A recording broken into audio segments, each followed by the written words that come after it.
안녕하십니까. 저를 모르시는 분들이 있을 수도 있을 것 같아서 제 소개를 간단히 하도록 하겠습니다. 저는 이호연 형제이고요. 대전 내동교에 있다가 온유자매랑 결혼을 해서 동수원교회로 청거를 오게 되었습니다. 제가 오늘 간증을 부탁받은 거는 저에 대해서 많이 모르시고 계시니까 또 이제 저의 구원 간증과 또 제가 네팔에서 한 12년 정도 살다 왔는데 네팔에서 있었던 간증 그리고 이제 결혼 간증 이렇게 말씀하셨는데 이제 30분 안에 끝내라고 말씀하셔갖고 이게 최대한 열심히 해보도록 하겠습니다. 일단 제가 네팔에는 한 7살 때 5월 달에 1997년 5월 달에 가게 되었습니다. 그래서 이제 부모님께서 이제 선교를 하시기 때문에 뭐 7살에 뭐 안 가겠다, 뭐 가겠다 이런 입장을 뭐 밝힐 그런 나이가 아니잖아요. 그래서 뭐 그때는 뭐 엄마만 있으면은 다 되는 그런 세상이었기 때문에 네팔에 가서 살게 되었는데요. 또 이제 부모님께서 이제 복음을 전하시다 보니까 또 이제 자녀들에 대해서 이제 복음에 대해서도 좀 더 각별히 신경을 쓰신 것 같아요. 그래서 저희는 이제 월요일부터 금요일까지는 네팔에 이제 똑같이 월요일부터 일요일까지 있는데 공휴일이 일요일이 아니고 토요일입니다. 그래서 토요일날 예배를 드리고 일요일날이 저희 토요일처럼 쉬시는 분들도 계시고 일하시는 분들도 계신데 일요일날은 이제 또 저희는 집에서 이제 쉬게 되니까 아버지와 성경 공부를 매주 했습니다. 어린 마음에 일요일은 솔직히 좀 더 쉬고 싶고 좀 더 자고 싶고 한데 꼭 성경 공부를 아침에 하셨어요. 아침에 무조건 하자고 하시고 그래서 이제 좀 머리가 크고 나서 좀 이따가 하면 안 되냐고 그럼 언제 하고 싶냐고 한 1시 2시쯤 하면 좋을 것 같다고 해서 이제 알았다고 해서 그러면 더 자게 하실 줄 알았더니 그건 아니더라고요. 일단 아침엔 일어나서 정말 말씀을 보게 하셨고 그런 식으로 이제 저희에 대해서 이제 성경을 가르치는 것에 대해서 신경을 많이 쓰신 것 같습니다. 그렇게 이제 네팔에서 부모님으로부터 성경을 많이 배우게 되었고 뭔가 이렇게 열심히 가르쳐 주신 것 같아요. 그리고 이제 부모님으로부터 이렇게 또 배우는 것뿐만 아니라 네팔에는 이제 처음 이제 교회를 시작하다 보니까 주일학교 학생회 청년회 이렇게 나눠져 있지가 않았어요. 물론 처음에는 뭐 주일학교나 주일학생들이나 뭐 학생들이나 청년들이 그렇게 많지 않았기 때문에 하지 못했지만 그래도 몇 년이 지나고 나서는 그래도 성도님들이 많이 더해지고 교회 학교로 시작을 했습니다. 그래서 주일학생들, 학생들, 청년들 다 같이 교회 학교를 예배 시간 전에 하게 됐는데 제가 아마 그때 한 초등학생이었을 거예요. 초등학생 때 주일학교 하는데 그때는 최근민 형제님도 네팔에 오셔가지고 그때 저를 가르쳐 주셨던 기억이 납니다. 그래서 이제 구원의 문제는 계속 가지고 있었어요. 그래서 그때는 이제 초창기라서 거의 대부분 이제 성도들을 위한 말씀보다는 복음을 많이 듣는 시간을 가졌는데 이 교회 학교의 시간에 어느 날 저에게 과제를 주셨습니다. 다 주셨어요. 이제 거기 계신 분들한테 다 과제를 주셨는데 일주일 동안 집에 가서 성경을 열심히 읽고 구원의 확신을 받을 말씀을 찾아오라 라는 숙제를 주셨어요. 그때 이제 저는 이제 구원을 받은 것 같다라고 이제 말씀을 들었기 때문에 그렇게 과제를 내주신 것 같은데 또 이거를 막상 성경에서 찾자니 너무 막막한 거예요.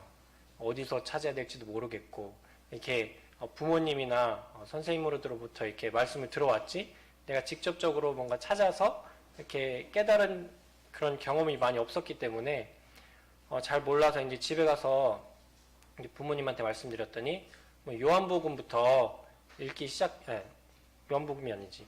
마태복음부터 복음부터 읽기 시작해봐라. 이렇게 말씀을 하셔가지고 이제 복음서를 쭉 읽고 물론 일주일보다 더 걸렸어요. 이게 읽는데 좀 어렵더라고요. 초등학생이어서 그때 이제 쭉 읽다가 이제 한참 걸렸는데 그러면서 이제 어떻게 돼서 이제 로마서까지 읽게 되었습니다. 그래서 로마서까지 읽으면서 로마서 5장 8절에 딱 다다랐는데 근데 뭔가 그 어린 마음의 느낌이 조금 오더라고요. 그래서 로마서 5장 8절이 어떤 말씀이었는지 제가 읽어드리겠습니다. 우리가 아직 죄인 되었을 때에 그리스도께서 우리를 위하여 죽으심으로 하나님께서 우리에 대한 자기의 사랑을 확증하셨느니라. 뭔가 제가 알고 있는 복음이 이 한 구절 안에 다 들어있는 그런 느낌이었고 이거면은 내가 다른 사람이 물어봤을 때 구원 받았습니까? 네. 그러면 구원에 대한 확신을 가진 그런 말씀은 무엇입니까? 옛날에 다 이렇게 물어봤잖아요. 그래서 이거를 되면 되겠구나 라는 생각을 가졌어요. 그래서 기쁜 마음으로 이제 그 다음 주에 교회를 가서 이제 저의 구원의 확신의 말씀은 이 말씀입니다 라고 말씀해 주셨더니 그런 것 같다 라고 말씀해 주시고 이제 이렇게 시간이 흘렀습니다. 근데 이거는 그냥 그때는 그렇게 말씀드렸지만 저에게는 그냥 숙제를 한 거였어요. 이걸 찾아오래니까 열심히 찾은 거죠. 구원을 받아야 되니까. 뭔가 주변 사람들이 구원 안 받았다고 하면은 똑같은 말씀 계속 전해주시고 예수님에 대해서, 십자가에 대해서, 보혈에 대해서 그리고 나의 죄에 대해서 계속 말씀해 주시니까 그건 다 아는데 계속 똑같은 말씀해 주시고 그래서 이렇게 숙제로 제가 이 말씀을 찾았던 것 같아요. 근데 이제 저는 알고 있었죠. 이게 그냥 내가 찾아야 됐기 때문에 찾은 말씀이란 걸. 그러면서 이제 그때가 이제 초등학생이었는데 이제 몇 년이 지났어요. 몇 년이 지나면서 한국에 안식년을 오게 됐습니다. 제가 중학교 1학년 때 안식년을 와서 또 이제 중학교 2학년까지 한 10개월 정도 있었는데 그때 처음으로 한국에 와서 캠프란 걸 갔다 왔습니다. 캠프를 2번 갔는데 겨울에 부산 연제에서 했던 비전 캠프 그리고 호남에서 하던 호남 학생 캠프를 이게 2번 연속으로 참석을 하게 되었습니다. 그때까지만 해도 구원 받았다고는 생각은 하는데 이게 진짜 구원 받은 건지 뭔가 다른 사람한테 설명해 줄 수 있는 그런 확신이 없었던 것 같아요. 그래서 이제 구도자 반으로 들어갔고 특히 이제 2번째 캠프인 호남 학생 캠프에서 이제 복음 시간에 학생 캠프는 지금도 그런지 모르겠는데 그때는 이제 말씀 시간이 되면은 구원 안 받은 친구들, 구원 받은 친구들 해서 이제 따로따로 말씀을 듣잖아요. 그래서 이제 복음을 듣는데 거기 정확히 어떤 분이셨는지는 모르겠는데 복음을 전해주시면서 한 예화를 들려주셨습니다. 그 예화가 그 고아원에 대한 예화였습니다. 고아원에 이제 한 아이가 있었는데 좀 저와 같은 아이라서 조금 이게 확 와닿았던 것 같아요. 맨날 말썽 부리고 혼나고 또 사고 치고 혼나고 이걸 반복하는 아이였습니다. 정말 골칫덩어리였죠. 그래서 이제 고아 원장 선생님한테 맨날 혼나다가 이제 원장 선생님도 이제 이게 계속 반복되니까 아이를 불러다가 또 한 번만 더 하면은 이제는 벌을 받는다, 맞는다. 알겠습니다. 그럼 안 하겠습니다. 약속까지 했어요. 근데 어떻게 습성이 어디 가나요? 이제 또 한참 지나고 나니 또 사고를 치고 또 이제 걸린 거예요. 그래서 이제 그 원장 선생님이 데리고 갑니다. 원장실로. 그래서 원장실로 데리고 가서 이제 데려가는 동안 그 아이는 잘못했습니다. 울면서 이제는 안 하겠습니다. 했는데 어떻게 해요? 벌써 약속을 하고 벌을 받기로 했잖아요. 그래서 데리고 가서 이제 원장님이 회초리를 꺼냅니다. 회초리를 꺼내고 아이는 이제 돌아서서 다리를 걷고 이제 맞을 준비를 하는데 이제 울면서 이제 겁나잖아요. 다들 아마 어렸을 때 맞아보신 분들 이렇게 딱 돌면 이제 맞기 전부터 뭔가 막 신호가 오잖아요. 그런 느낌으로 두려운 마음으로 기다리는데 딱 소리가 나는데 마음은 놀랐는데 안 아픈 거죠. 느낌이 없어요. 소리는 계속 납니다. 딱딱 이제 맞는 소리는 회초리로.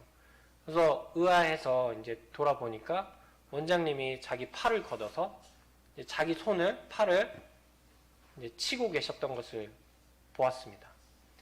그래서 이 아이는 처음에는 도대체 이제 무슨 상황인지 이해를 못 하다가 이제 이 원장님이 자기 팔을 계속 치시니까 이제 울면서 잘못했다고 이제는 다시 안 하겠습니다.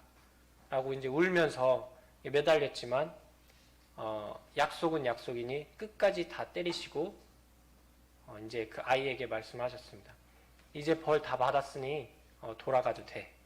라고 이렇게 말씀하셨는데 그 중학생의 마음에도 이 예화를 듣는 순간 제가 그 고하고 그 원장 선생님이 예수님이다 라는 게 너무나 잘 와닿았어요. 이게 항상 성경 말씀을 통해서 이렇게 들었을 때는 그냥 너무나 이야기 같고 물론 사실인 건 알겠는데 그냥 머나먼 나라의 이야기 같고 뭔가 이렇게 와닿지 않고 아 그랬구나로 멈췄는데 뭔가 정말 나와 같은 아이에 대해서 물론 제가 고아는 아니지만 그런 장난기가 많은 그런 말썽쟁이 고아에 대해서 얘기를 듣다 보니까 아 복음이 이렇게 어려운 게 아니구나. 정말 이 이야기처럼 정말 복음은 하나님께서 우리에게 쉽게 주신 건데 내가 지금까지 너무 그거를 어렵게 생각했기 때문에 성경은 어려우니까 복음도 어렵겠지 라는 생각으로 내가 받아들이지 못하고 있었구나 라는 깨달음을 얻고 그래 나는 구원을 받았어. 예수님께서 나를 위해서 대신 형벌을 받아주시고 나를 위해서 십자가에 달려주셨구나 라는 것을 깨닫게 되었습니다. 그래서 이제 저는 그때 이제 돌아가서 이제 캠프 끝나고 나면 이제 많이들 그런다고 하더라고요. 돌아가서 엄마 나 구원받았어. 그러면 이제 부모들이 이제 처음 그런 일이 있었을 때는 막 엄청 좋아하시고 막 그러잖아요.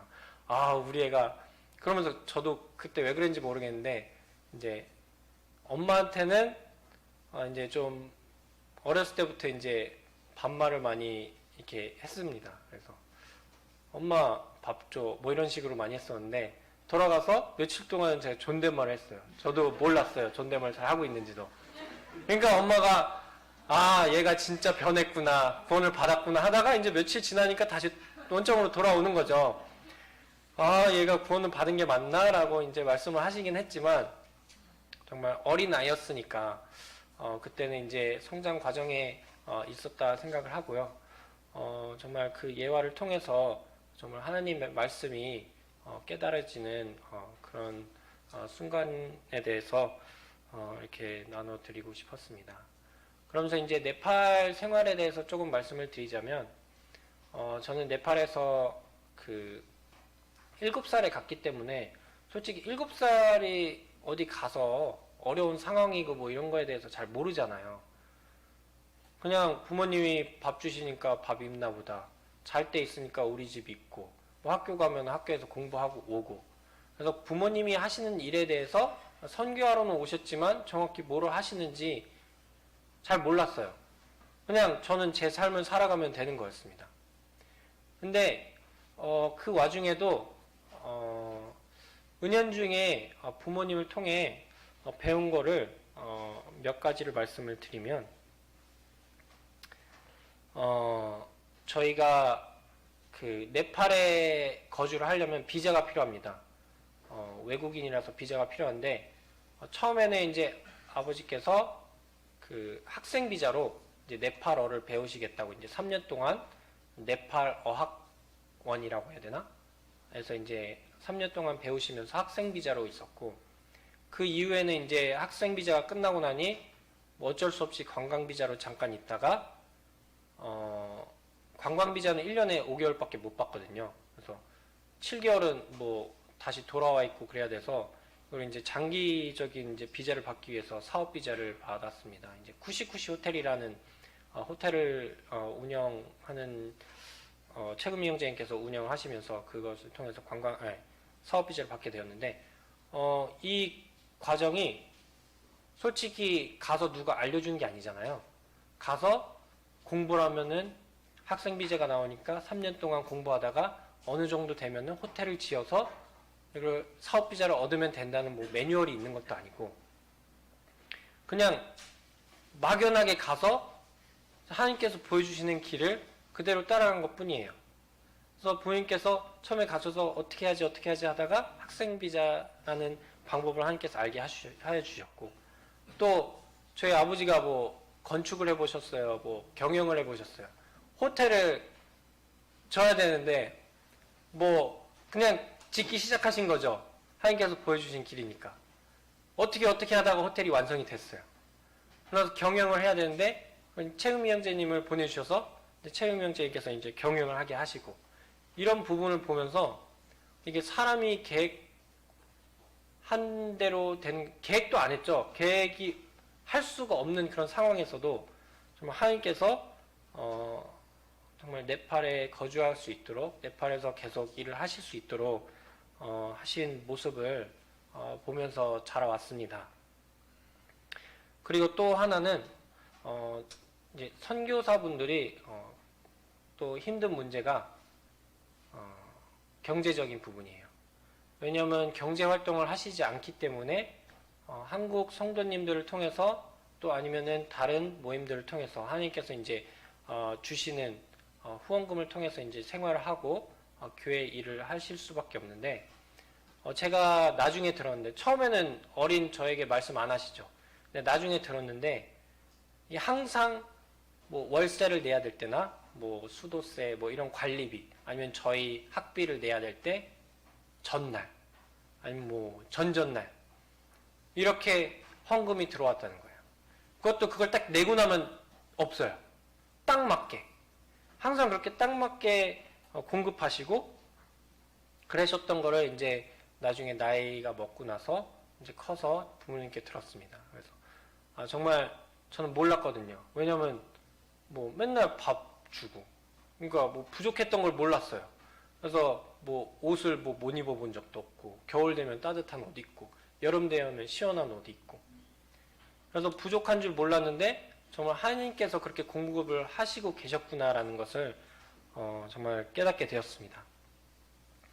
그리고 저희에게 이제 복음도 많이 들려주셨지만 또 하나를 가르쳐 주신 게 이 11조에 대해서 정말 하나님께 드리는 이 부분에 대해서 가르쳐 주셨을 뿐만 아니라 항상 먼저 하심으로 이걸 저희에게 이제 본을 보여주신 것 같아요. 항상 뭐 적게면 적게, 많게면 많게 생기면 먼저 11조를 떼시더라고요.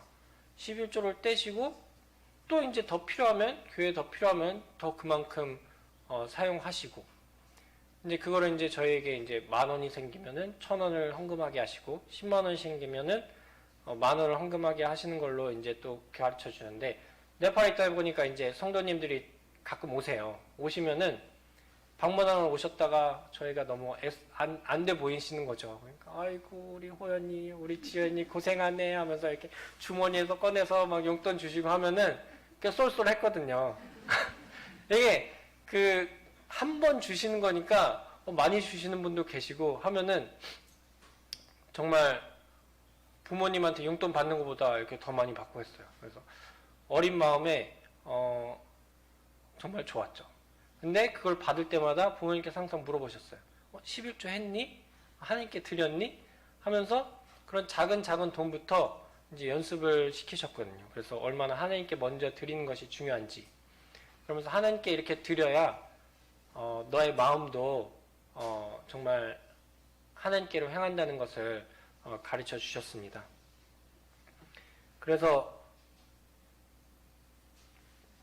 이제 이렇게 많은 부분을 이렇게 말씀드리진 못하고요. 정말 네팔에 있었던 이런 부분에 대해서 몇 가지만 이렇게 말씀을 드렸는데, 정말 하느님께서 쓰신다고 하시면은 저희가 계획하는 것이 아닌 정말 하느님께서 인도하신다는 것을 첫 번째로 배우게 되었고, 또 경제적인 어려움에도 참 걱정하는 것이 아니라 정말 필요하면은 하느님께서 주신다는 것을 배우게 되었습니다. 그래서 그것 때문에 제가 지금 이런 건지 모르겠는데, 저는 뭔가 이렇게 없어서 한 번도 걱정을 해본 적이 없는 것 같아요. 오히려 주변 사람들이 걱정을 하고 그랬던 것 같이, 항상 풍족했던 적이 그렇게 많이 없는데도, 참 그런 경험을 통해서, 이렇게 배우게 하신 것 같습니다. 그리고 마지막으로 또 어려워도 일단 하나님께 먼저 드리는, 그런 삶을, 배우게 되었습니다. 왜냐면, 이게 해보니까 월급을 타고 이제 경제활동을 시작하니까 처음에는 뭐 용돈이 얼마나 됐겠어요. 거기서 11조 하는 건 쉬웠는데, 이제 월급을 받아서 그거에 11조는 좀 크더라고요. 근데 이게 만약에 제가 용돈에서 11조를 못 드렸으면 이게 좀 어려웠겠구나라는 것을 이미 열심히 했는데도 느껴지는 걸 보니까, 정말 내가 11조를 그전에도 못했으면 그 직장 생활을 하면서 정말 못했겠구나 라는 저의 연약함을 또 보게 하셨습니다. 이제 또 한국에 와서 저희가 이제 결혼에 대해서 말씀을 드리면은, 제가 결혼에 대해서는 이제 주변 얘기 들어보면 뭐 중학생 때, 고등학생 때부터 결혼 기도를 막 하시는 분들이 많더라고요. 근데 저는 그냥 뭐 결혼은 뭐 때 되면 알아서 잘 하게 해주시겠거니 하는 생각으로 있다가 한 대학생 때 돼서 조암수전께로 오면서 결혼에 대한 교제를 나누면서 이제 서로 결혼에 대해서 어떻게 기도를 하고 있는지를 교제를 나눴어요. 근데 저는 구체적인 게 없었기 때문에 그때 교제를 못 나눴는데, 다른 청년분들이 이제 하시는 거를 들으면서 두 부류가 있더라고요. 한 부류는 하나님께서 아담에게 하와를 주신 것처럼 정말 나에게 가장 좋은 배필이 누군지 하나님께서 아시기 때문에 하나님께 온전히 맡기는 기도를 드리면 된다 라고 하시는 분이 있었고, 한 분은 하나님께서 물론 가장 좋은 것을 아시기도 하지만 우리가 원하시는 거에 대해서 귀를 기울이시는 분이다 라고 해서, 물론 막 너무 막 한 페이지를 채울 만큼 막 구체적으로 막 키가 180이어야 되고 뭐 몸무게는 얼마야 되고 이렇게까지는 아니지만, 그래도 하나님 안에서 내가 원하는 배우자의 상에 대해서 구체적으로 기도할 필요도 있다라는 이제 부분들이 있었어요. 그래서 저는 그때부터 생각을 하게 되었고요. 한 20살, 21살 때부터 기도를 하기 시작했는데, 그러면 나는 어떻게 기도를 할까? 그래서 구체적으로 기도하던 말던 일단 내가 원하는 게 무엇인지는 생각은 해보자 하고 생각을 해봤는데 되게 어렵더라고요. 되게 어려운데, 거기서 이제 일단 구원받은 자매인 것은 기본이니까 뭐 그거는 이제 당연한 거고, 그 이외에는 제가 이제 주일학교를 하고 있었는데, 주일학교 하시는 분들 중에 형제님과 자매님 부부가 같이 하시는 분이 그렇게 보기가 좋더라고요. 뭐 아니면은 자매님은 주일학교 하시는데 뭐 형제님은 학생회 하시는 분들도 많았고, 그걸 보면서 부러웠어요. 이렇게 혼자 하시는 분들도 계셨는데 뭔가 그런 분들보다는 이 같이 하신 분들이 좋아 보이는 거예요. 그래서 나도 배우자를 얻게 되면은 같은 교회 학교에서 섬길 수 있으면은 정말 좋겠다. 하나님께서도 기뻐하실까라는 생각으로 이제 저의 유일한 기도 제목이었습니다. 그래서 그렇게 기도를 이제 하기 시작했는데, 솔직히 기도는 그렇게 해도 하나님께서 인도하시는 방법은 너무나도 다 다른 거예요. 결혼 간증을 정말 많이 들어봤지만 똑같은 결혼 간증이 하나도 없더라고요. 그래서 결혼하기 전에는 정말 막막했어요. 하나님께서 다 다르게 하시는데 저 간증을 다 들어도 어쨌든 나한테는 적용될 수 있는 부분이 뭐 있을 수도 있지만 거의 대부분 다를 거라고 생각했기 때문에 일단은 그냥 그 기도 제목으로 막막하지만 기도를 했습니다. 그러면서 이제 대학 졸업을 하고 군대를 갔다 오고 취업을 하고 이제 경제적으로 안정을 찾으니까 그때는 진짜 결혼을 하고 싶더라고요. 그 전에는 이제 그냥 머나먼 얘기 같았어요. 뭐 언젠간 결혼하겠지. 뭐 학생 때는 뭐 아직 뭐 학생인데 뭐 결혼이야. 뭐 나중에 할 거니까 기도만 하자. 라는 생각이었는데 이제 안정이 되니까 결혼에 대한 기도를 좀 더 열심히 하게 되었습니다. 그러면서 진짜 결혼을 하고 싶어가지고 그때는 기도만 열심히 하다가 대부분 그래도 공통점이 있었어요. 결혼에 대한 구원 간증이. 아니, 구원이 아니라 결혼에 대한 간증이 공통점이 이 기도를 하고 하나님께서 응답은 말씀으로 하시더라고요. 물론 상황적으로 아니면은 뭐 꿈에서도 하나님께서 말씀하셨다고 이렇게 결혼 간증도 들어보긴 했지만 대부분이 말씀을 통해서 응답하시는 것을 이렇게 들었기 때문에 정말 제일 열심히 말씀을 읽었던 때였던 것 같습니다. 정말 열심히 말씀을 읽으면서 하나님께서 나에게 보여주시는 말씀을 찾았는데 또 한편으로는 걱정이 있었어요. 왜냐면 저희 아빠가 이제 뭐 사역하시고 하시다 보니까 여기저기서 이제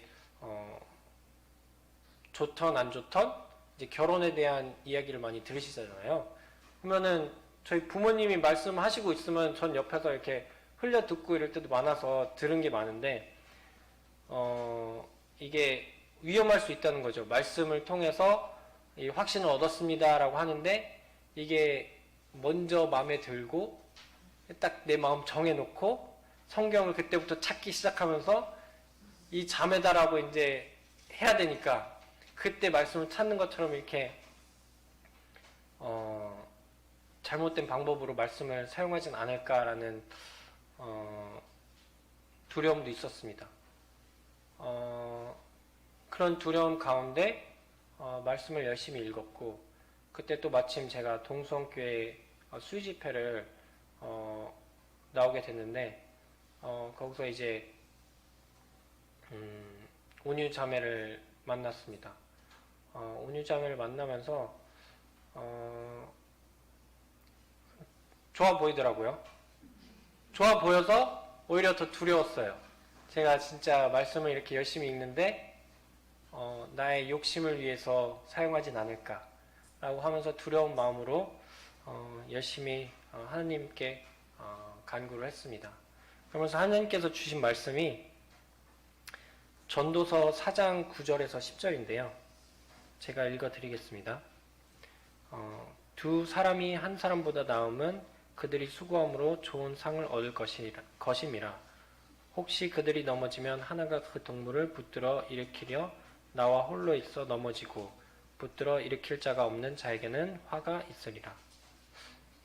이 말씀을 처음부터 쭉 읽어보면은 동료에 대한 이런 말씀으로 저희가 볼 수 있습니다. 그런데 이 말씀이 유독 저한테는 이렇게 확 크게 보이더라고요. 눈에 띄더라고요.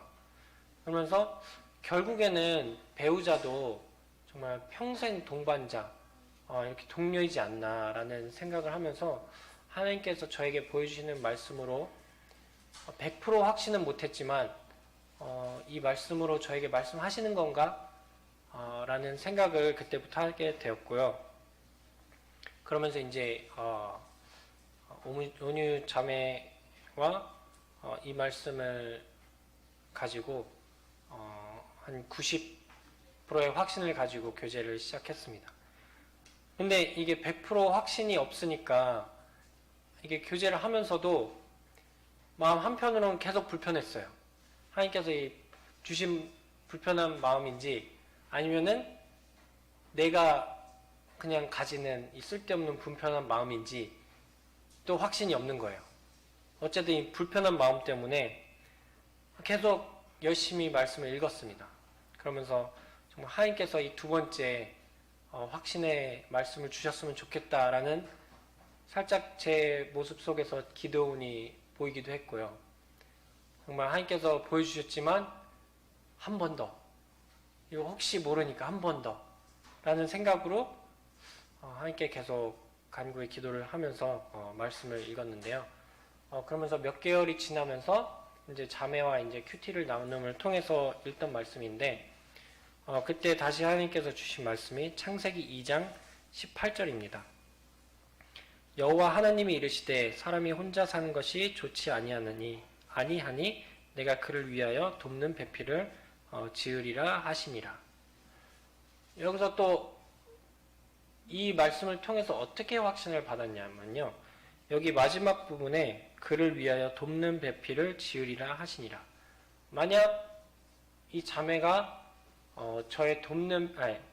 저의 배우자가 될 사람이라면 돕는 배필이겠구나라는 생각이 들었어요.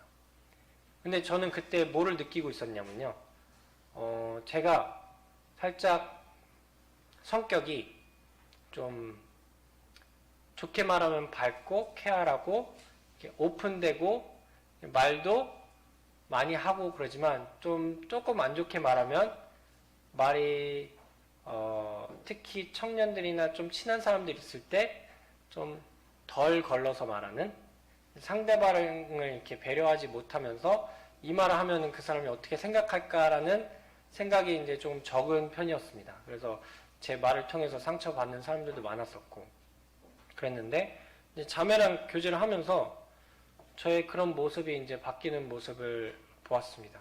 이제 하나님께서 다루신 모습인 것 같은데, 근데 이게 제가 이제 자매한테만 이런 모습이었으면은 당연히 좀 의심해야 될 만한 그런 부분이었겠죠. 당연히 자기가 좋아하는 사람한테는 당연히 잘해주지 라는 생각을 할 수 있겠지만, 제가 이제 내동교회 이제 성향들이 다 강해요, 청년들이. 그렇기 때문에 또 강한 사람들끼리 있을 때는 저도 더 강해집니다.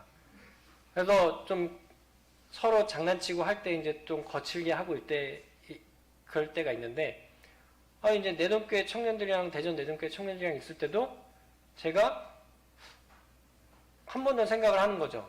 이 얘기를 할 때 저번에 안 좋아했나? 이 얘기를 하면은 너무 심한가? 이건 하지 말아야겠다. 좀 더 온화해서 말을 해야 되겠다. 이런 모습이 조금씩 저에게 찾아오고 있는 모습을 보면서 정말 이 자매가 나에게 돕는 배필이 되겠구나라는 생각을 하나님께서 주셨습니다.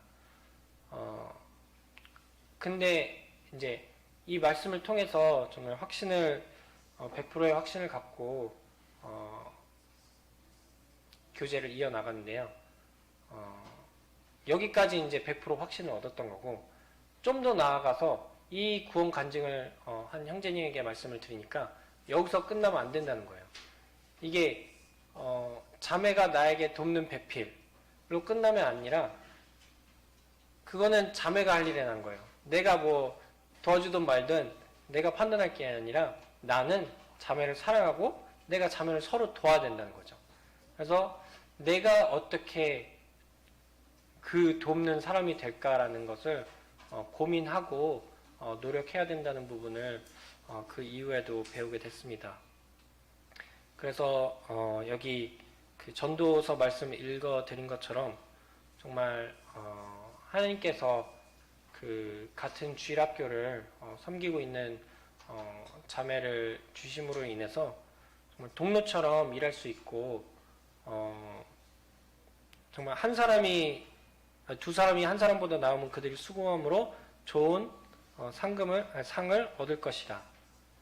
혹시 그들이 넘어지면 하나가 그 동물을 붙들어 일으켜 나와 홀로 있어 넘어지고 붙들어 일으킬 자가 없는 자에게는 화가 있으리라 하면서, 정말 하나님께서 나에게 정말 같은 교회 학교를 섬기는 자매를 얻고 싶습니다 라는 것에 대한 이미 이 첫 번째 말씀을 통해서 100% 확신을 주셨어야 되는데 제가 그거를 받지 못했었구나라는 것을 생각을 하게 됐습니다. 그래서 일단 정말 많은 얘기를 짧은 시간에 드렸는데요. 정말 밝고 기분 좋은 형제입니다. 그래서 이 다가오시는데 어려움 안 가셔도 되고 네, 저 보시면은 한번 웃어주시면서 인사해 주시면 감사드리겠습니다. 네, 이상 마치겠습니다.